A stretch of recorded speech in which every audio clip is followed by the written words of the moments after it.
నమస్తే, welcome to Aadya TV. నేను మీ స్వర్ణ. ప్రస్తుతం మనతో పాటు ఉన్నారు ప్రముఖ జ్యోతిష్య పండితులు సుభాష్ శర్మ గారు. మాట్లాడదాం. నమస్తే గురువుగారు. గురువుగారు, ఏదైనా ఒక సమస్య వచ్చినప్పుడు లేదంటే ఒక జ్యోతిష్య శాస్త్రం గురించి తెలుసుకోవాలని అనుకున్నప్పుడు చాలామంది జ్యోతిష్యులు మనకి అవైలబుల్గా ఉన్నారు. బట్ కొంతమంది మాత్రమే శాస్త్రీయ పద్ధతుల్లో ఉన్నది ఉన్నట్లు, ఒకవేళ దాంట్లో ఏదన్నా తప్పు ఉన్నా సరే ఎస్ ఇది తప్పు, అవును ఇది ఇలా చేయకూడదు అని నిర్మోహమాటంగా ఖండితంగా చెప్పే కొంతమందిలో మీరు కూడా ఒకరని పేరుంది. ఎందుకు అంటున్నానంటే ఈ విషయాలు ఒక క్వశ్చన్ మార్క్ వచ్చి పడింది. ఇప్పుడు తారక రత్న గారు హాస్పిటలైజ్డ్ అయ్యారు. సో ఒక 45 minutes ఆయన హార్ట్ బీట్ లేదు. బట్ ఆ టైంలో బాలకృష్ణ గారు మృత్యుంజయ మంత్రం జపించిన వెంటనే హార్ట్ బీట్ స్టార్ట్ అయింది అని వింటున్నాం. కథనాలు వస్తూ ఉన్నాయి. రైట్, వాస్తవమేనా? నిజంగానే బాలకృష్ణ గారు ఆ మంత్రం జపించారా? ఏం చెప్తారు? తప్పకుండా అండి. ముందుగా ప్రేక్షకులందరికీ శ్రీమాత్రే నమః, శ్రీ గురుభ్యో నమః. మృత్యుంజయాయ రుద్రాయ నీలకంఠాయ శంభవే అమృతేశాయ శర్వాయ మహాదేవాయ తే నమః. త్రయంబకమజామహే సుగంధిం పుష్టివర్ధనం ఉర్వార్ముఖనియోబంధనాన్ మృత్యోర్ముక్షేయమామృతా. చాలా చక్కని ప్రశ్న వేశారమ్మా. ఎందుకంటే సామాన్యుల దగ్గర నుంచి ధనికుల వరకు ప్రతి ఒక్కరికి కూడా మంత్రం అంటే దాని యొక్క పరమార్థం తెలుసుకోవాలి. మీరు అన్నట్టుగా మృత్యుంజయ మంత్రం అనేటటువంటిది చాలా గొప్పనైనటువంటిది, చాలా శక్తివంతంతో కూడుకున్నటువంటిది మృత్యుంజయ మంత్రము. దాని గురించి ఎన్నో పరిశోధనలు చేశారు. ఇప్పుడున్నటువంటి సైంటిస్టుల దగ్గర నుంచి పూర్వీకుల దగ్గర ఋషులు మునులు కూడా దాని మీద ఎన్నో పరిశోధనలు చేశారు. అసలు ఏంటి ఈ మంత్రంలో ఉన్నటువంటి పరమార్థం ఏంటి, ఈ మంత్రానికి నిజంగా ప్రాణం పోసే శక్తి ఉందా అనేటటువంటి దాఖలాలు మనకు శాస్త్రంలో కానీ ఇటు తాళపత్ర గ్రంథాలలో కానీ చాలా నిగూఢంగా వ్యక్తపరచడం జరిగింది. మృత సంజీవినికి ఎంతనైతే శక్తి ఉంటుందో అది మూలికల ద్వారా ఉన్నటువంటి సంజీవిని ఒక రకంగా ఉంటే, మంత్రం ద్వారా ఉన్నటువంటి శక్తి ఈ మృత్యుంజయ మంత్రము. ఇది కేవలం పఠించిన స్మరించిన అపమృత్యు అనేటటువంటిది మన దగ్గరికి రాకుండా చేస్తుంది. చాలామంది దీని గురించి విమర్శలు చేసినటువంటి వాళ్ళు కూడా చాలామంది ఉన్నారు. విమర్శలు అనేటటువంటి సర్వసాధారణంగా వస్తూ ఒక మంచి ఉంది అంటే దాని వెనుక చెడు ఎలోగోలుగా ప్రయత్నిస్తూనే ఉంటుంది దాన్ని నాశనం చేయాలని. అలాగే ఈ మృత్యుంజయ మంత్రం అనేటటువంటిది మీరు చెప్పిన విధంగా చాలా శక్తివంతమైనటువంటిది. ఇప్పుడు వస్తున్నటువంటి మీడియాలో బాలకృష్ణ గారు తన చేత్తో తన హృదయం మీద పెట్టి ఆ మంత్రాన్ని చదివారు అనేటటువంటి దాంట్లో ఎంతవరకు వాస్తవం ఉంది అని మనం అనుకుంటే మాత్రము, ఒకవేళ ఆ మంత్రానికి అంత శక్తి ఉంది అని చెప్పేసి ఆ భగవంతుడు మనకు నిరూపితం చేశాడు, అది బాలకృష్ణ ద్వారా అని మనం చెప్పుకోవచ్చు. ఎందుకంటే ఆ మంత్రంలో అంత శక్తి దాగి ఉంది. దీనికి చిన్న ఉదాహరణ కూడా నేను చెప్తానమ్మా. గతంలో కొన్నేళ్ల క్రితము ఏం జరిగింది అని అంటే, ఢిల్లీలో ఈ యొక్క మంత్రం గురించి కేవలం మనమే కాదు, పెద్ద పెద్ద డాక్టర్లకు సైంటిస్టులకు కూడా చిన్న అనుమానం వచ్చింది. నిజంగానే ఈ మంత్రానికి అంత శక్తి ఉందా అని చెప్పేసి వాళ్ళు ఏం చేశారంటే, 20 మంది కోమా పేషెంట్లో ఉన్నటువంటి వ్యక్తులు, అంటే ఏ చలనం లేనటువంటి వ్యక్తులను 2 గదులలో పెట్టారు. ఒక గదిలో 10 మందిని, ఇంకో గదిలో 10 మందిని పెట్టారు. పెట్టి ఏం చేశారంటే, ఒక గదిలో వైద్యులు వాళ్ళ యొక్క వైద్య పరీక్షలు నిర్వహిస్తున్నారు. మరొక గదిలో వేద పండితులు, మంచి వేదం చదువుకున్నటువంటి వాళ్ళు, శాస్త్రజ్ఞులు, శాస్త్ర నిపుణులు, మరొక గదిలో 10 మందిని పెట్టారు. వాళ్ళు ఇక్కడ మంత్రాన్ని ప్రారంభం చేశారు. అలా ఏకధాటిగా కొన్ని రోజులు గడిచిపోయాయి. ఆ మంత్రం యొక్క శక్తి ద్వారా ఆ మంత్రం పదే పదే ఉచ్చరిస్తూ దాంట్లో ఉన్నటువంటి శక్తి అనేటటువంటిది అనంతంగా మారిపోయింది. ఆ మారిపోయినటువంటి శక్తి ద్వారా ఇక్కడ చలనం లేనటువంటి కోమాలో ఉన్నటువంటి పేషెంట్లు కూడా ఇప్పటికీ కూడా చక్కగా వాళ్ళు బయట ఆరోగ్యవంతులుగా తిరుగుతున్నారు. అక్కడ డాక్టర్లు వైద్యులు చేస్తున్నటువంటి ఏవైతే పరీక్షలు ఉన్నాయో అవి ఇంకా కొనసాగుతూ ఉన్నాయి. అప్పుడు ఆ డాక్టర్లకు అర్థమైంది, మంత్రంలో కూడా ఇంత శక్తి దాగి ఉంది అని చెప్పేసి వాళ్ళకు అర్థమైంది. అందుకే మృత్యుంజయ మంత్రం అనేటటువంటిది చాలా విశేషమైనటువంటి, ఎంతో శక్తివంతమైనటువంటిది. అది పరమశివుడికి సంబంధించినటువంటి మంత్రము. మరి ఇంత శక్తివంతమైన మంత్రాన్ని ఎవరు పడితే వాళ్ళు పఠించచ్చా? ఎప్పుడు పడితే అప్పుడు పఠించచ్చా? తప్పకుండా అండి. ఈ యొక్క మంత్రం అనేటటువంటిది సాధారణమైనటువంటి వ్యక్తి నుండి ఎవరైనా పఠించవచ్చు. దీనికి నియమాలు నిష్టలంటూ ఏమీ ఉండవు. మృత్యుంజయ మంత్రం అంటే ఏంటి అంటే అకాల మృత్యు బారి నుండి పడకుండా, అంటే ఇప్పుడు తారకరత్న గారు చిన్న వయసులోనే, పెద్ద వయసు ఏం కాదు, ఇలాంటి చిన్న వయసులో ఇలాంటి అకాల మృత్యు అనేటటువంటిది దరికి రాకుండా, యాక్సిడెంట్లు జరగకుండా, ఇప్పుడు రోడ్డు ప్రమాదాలు జరుగుతుంటాయి చిన్న వయసులోనే, రోడ్డు ప్రమాదాలు, చిన్న చిన్న పిల్లలు కూడా చనిపోతూ వస్తున్నారు. అలాగే అకాల మృత్యు అంటే ఇంట్లో ఉరి వేసుకొని ఆత్మహత్య చేసుకొని ఇలా ఎంతోమంది ఎన్నో కారణాల వల్ల మధ్య వయసులోనే చనిపోతూ ఉన్నారు. అలాంటి వారు ఈ మృత్యుంజయ మంత్రాన్ని ముఖ్యంగా స్మరణ చేసుకోవాలి. తద్వారా ఏమవుతుంది అంటే ఆలోచనలు అనేటటువంటి అలా రాకుండా ఉంటుంది, అపమృత్యు అనేటటువంటిది దరికి రాకుండా ఉంటుంది. ఒక ఎనర్జీ, ఒక కాస్మిక్ లెవెల్ ఎలాగైతే మన మీద ప్రసరింపజేస్తే మనకు విటమిన్స్ దొరుకుతాయి, ఇప్పుడు సూర్యుడి కిరణాలు డి విటమిన్ ఎలాగైతే దొరుకుతుందో అలాగే ఈ మంత్రం ద్వారా మనకు ఒక రక్షణ కవచం అనేటటువంటిది ఏర్పడుతుంది.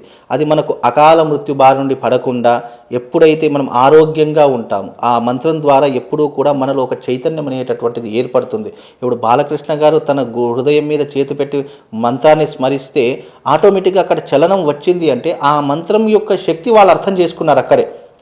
ఇప్పటికీ కూడా పెద్ద పోయేది ఏం లేదు. ఇప్పటికీ కూడా ఈ వీడియో కనుక బాలకృష్ణ గారు చూసినట్టయితే లేదా వాళ్ళ నేతలు ఎవరైనా చూసినట్టయితే కనుక వాళ్ళ దగ్గరలో ఉన్నటువంటి ఆలయం కానీ లేదంటే వాళ్ళకు తోచింది ఏదైనా సరే మృత్యుంజయ హోమాన్ని కానీ లేదంటే మృత్యుంజయ మంత్రాన్ని కానీ వాళ్ళు స్మరణ చేసినా లేదంటే ఎవరికైనా బ్రాహ్మణులకు వాళ్ళకు బాధ్యత అప్పచెప్పినా కానీ తారకరత్న గారు తప్పకుండా లేచి కూర్చుంటారు. ఇందులో ఎలాంటి సందేహం లేదు.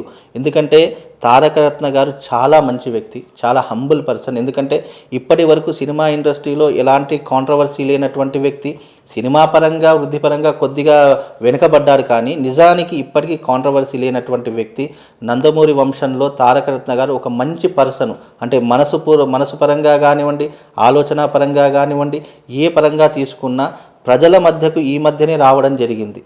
అంతేగాని ఆ యొక్క వ్యక్తి చాలా మంచి వ్యక్తి. అలాంటి మంచి వాళ్లకు భగవంతుడు కూడా తోడుండాలి అనే సదుద్దేశంతో ఈ యొక్క మృత్యుంజయ మంత్రాన్ని గనక నిరంతరం నేను కూడా ఇప్పటికీ నేను ఉదయాన్నే లేచి ఒక చెంబు నీళ్లు శివుడి మీద పోసేటప్పుడు కూడా నేను తారకరత్నాలు కోలుకోవాలి అని చెప్పి ఆలోచిస్తున్నాను. భగవంతుడు గనక నా విన్నపం వింటే తప్పకుండా తారకరత్న గారు లేచి నడుస్తారు. సాధారణంగా ఇటువంటి మంత్రాలు జపించేటప్పుడు ఆ పరిస్థితికి తగ్గట్టుగా ఇన్నిసార్లు జపించాలి, లేకపోతే ఇన్నిసార్లు ఆ నామాన్ని స్మరించుకుంటూ రాసుకోవాలి, ఈ టైంలో ఈ మంత్రం జపిస్తే ఎక్కువ ఫలితాలు వస్తాయి, ఇటువంటివి గురువులు చెప్తూ ఉంటారు కదండి. సో మరి ఇప్పుడున్న పరిస్థితుల్లో తారకరత్న గారు ఉన్న సిచ్యువేషన్ తగ్గట్టు ఈ మృత్యుంజయ మంత్రాన్ని ఎన్నిసార్లు జపించాలి, ఏ కాలంలో జపిస్తే సత్ఫలితాలను ఇస్తుంది, సో జపంతో పాటు ఇంకేమైనా చేయాలా? తప్పకుండా అమ్మ, మృత్యుంజయ మంత్రం అనేటటువంటిది సంకల్పపూర్వకంగా ఉంటుంది. కొంతమంది అపమృత్యు బారిన పడకుండా ఉండడానికి కొన్ని రకాలుగా చేస్తారు. ఇలా ప్రాణం మీదికి వచ్చినప్పుడు ఇంకో రకంగా చేస్తారు. అంటే పద్ధతులు అనేటటువంటి అనేక రకాలుగా చెప్పడం జరిగింది శాస్త్రం. ఒకే పద్ధతి ఏ శాస్త్రమో చెప్పదు. ఎన్నో రకాల క్రోడీకరించి ఒక దగ్గరికి చేర్చి దీన్ని ఇన్ని రకాలుగా చేసుకోవచ్చు అని చెప్పి శాస్త్రం అనేటట్టు చెప్తుంది. ఇప్పుడు ఉన్నటువంటి సిచ్యువేషన్ ఏంటి అంటే ఇప్పుడు తారకరత్న గారు ఉన్నటువంటి సిచ్యువేషన్ డాక్టర్లు కూడా చేతులు ఎత్తేసారు నిజానికి. ఎందుకంటే ఉన్నటువంటి సిచ్యువేషన్ పరిస్థితులు వాళ్ళందరూ గమనిస్తూ ఉన్నారు. అలాంటి సిచ్యువేషన్ డాక్టర్లు కూడా చేతులు ఎత్తేసారు. అసలు ఎవరితో మానవులతో ఎలాంటి పని లేదు అన్నప్పుడు శరణాగతి ఎవరిని వేడుకుంటాం అంటే సాధారణమైన మనిషి అంటే దైవాన్ని వేడుకుంటాడు.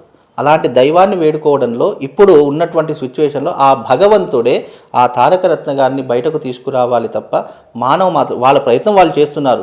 మానవ ప్రయత్నంగా మనము కూడా మన వంతు చేయాలి. మీరు అన్నట్టుగా దీనికి మంత్రానికి ఇప్పుడు ఉన్నటువంటి సిచ్యువేషన్లో ఈ మంత్రాన్ని వీలైనంత తొందరగా బ్రాహ్మణులకు బాధ్యత అప్పచెప్తే గనక తప్పకుండా తారకరత్న గారి యొక్క ఆరోగ్య పరిస్థితి విషయం నుండి తప్పకుండా బయటపడేటటువంటి అవకాశము తప్పకుండా ఉంటుంది. దీంట్లో ఎలాంటి సందేహం లేదు. ఎందుకంటే ఆ మంత్రానికి అంత శక్తి ఉంది. సాక్షాత్తు పరమశివుడి యొక్క మంత్రము. పరమశివుడు అంటే ఎవరు? లయం చేసేటటువంటి వాడు, సృష్టికి ఆవిర్భావం చేసేటటువంటి వాడు. అంటే ఆవిర్భావం అంటే ప్రాణశక్తిని ఇచ్చేవాడు, ప్రాణశక్తిని తీసుకునేటటువంటి వాడు శివుడే.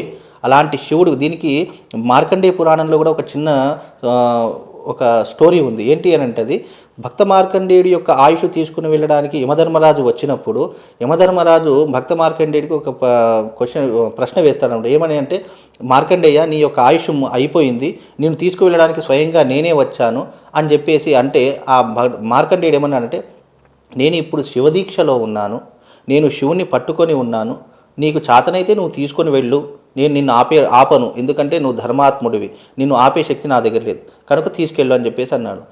సరే, నా యొక్క కర్తవ్యాన్ని నేను నెరవేర్చాలని చెప్పేసి యమపాశాన్ని వెంటనే వేశాడు. వెంటనే వేయడం ద్వారా అప్పుడు మార్కండేయుడు ఏం చేస్తున్నాడు, శివుని ఇలా పట్టుకొని కౌగిలించుకొని కూర్చున్నాడు.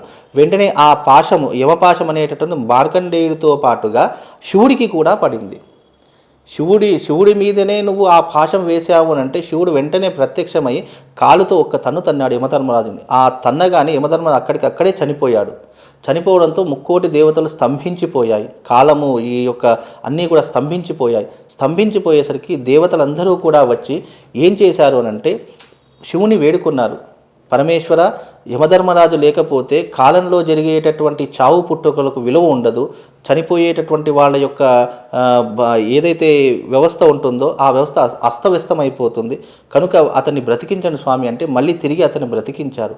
అంటే శివుడిని ఎవరైతే కొలుస్తారో, శివారాధన ఎవరైతే చేస్తారో అపమృత్యు అనేటటువంటిది రాదు, వ్యాధులు అనేటటువంటివి సోకవు. ఇలా ఎన్నో ప్రయోజనాలు ఈ శివమంత్రంలో ఉన్నాయి. శివుడి యొక్క రూపాన్ని తలుచుకుంటే చాలు సకల పాపాలు హరించుకుపోతాయి. ధనాన్ని ఇచ్చేటటువంటి వాడు, దారిద్ర్యాన్ని తొలగించేటటువంటి వాడు ఎవరో కాదు, ఆ పరమశివుడే. అలాంటి పరమశివుడిని గనక మనము చక్కగా పూజిస్తే, ఆ మృత్యుంజయ మంత్రాన్ని గనక స్మరించి జపం చేసుకున్నా, హోమం చేసుకున్నా, ఎన్నో రకాల పద్ధతులు ఇప్పుడు ఉన్నటువంటి సిచ్యువేషన్లో తారకరత్న గారు మృత్యుంజయ హోమాన్ని గనక, ఆయుష్య హోమాన్ని గనక చేస్తే ఈ యొక్క సిచ్యువేషన్ నుండి బయటపడేటటువంటి అవకాశం మాత్రము తప్పకుండా ఉంది. కాకపోతే వీలైనంత తొందరగా చేసుకోవాలి. ఇప్పటికే బాగా ఆలస్యమైంది, వీలైన తొందరగా చేసుకుంటే గనక తప్పకుండా దీని బారి నుండి బయటపడేటటువంటి అవకాశం ఉంది. ఇంకోటి ఏంటంటే వీళ్ళ వంశానికి కూడా తప్పకుండా వాళ్ళ ఇంట్లో ఒకసారి మృత్యుంజయ హోమం చేసుకోవాలి. ఇప్పటికే వాళ్ళ కుటుంబంలో ఎన్నో చావులు జరిగాయి. హరికృష్ణ గారు, అలాగే మొన్న రీసెంట్లీ వాళ్ళ జానకిరామ్ గారు, ఇప్పుడు తారకరత్న గారు, అంటే విషమ పరిస్థితుల్లో ఉన్నారు. వీలైన తొందరగా వాళ్ళ ఇంట్లో గనక మృత్యుంజయ హోమం, మృత్యుంజయ జపము, తర్పణము ఇలాంటివి చేస్తే గనక వాళ్ళ కుటుంబానికి ఆయుష్ అనేటటువంటిది పెరుగుతుంది. ఇది ఈ యొక్క విషయం. గురువుగారు, వైద్యుల పని వైద్యులు చేస్తున్నారు, మానవులుగా మనం చేయాల్సిన పని కూడా మీరు సలహాలు సూచనలు ఇచ్చారు. సో తప్పకుండా ఈ వీడియో చూసిన వాళ్ళు ఆ హోమం జరిపిస్తారని మనస్ఫూర్తిగా కోరుకుందామండి. అలానే తారకరత్న గారు మంచిగా కోలుకుని మనందరి మధ్యలో తిరుగుతూ పాదయాత్ర చేపడుతూ సినిమాల్లో కూడా సక్సెస్ఫుల్గా ముందుకు దూసుకుపోవాలని మనస్ఫూర్తిగా కోరుకుందామండి. ధన్యవాదాలు. శ్రీమాత్రే నమః. శ్రీ గురుభ్యో.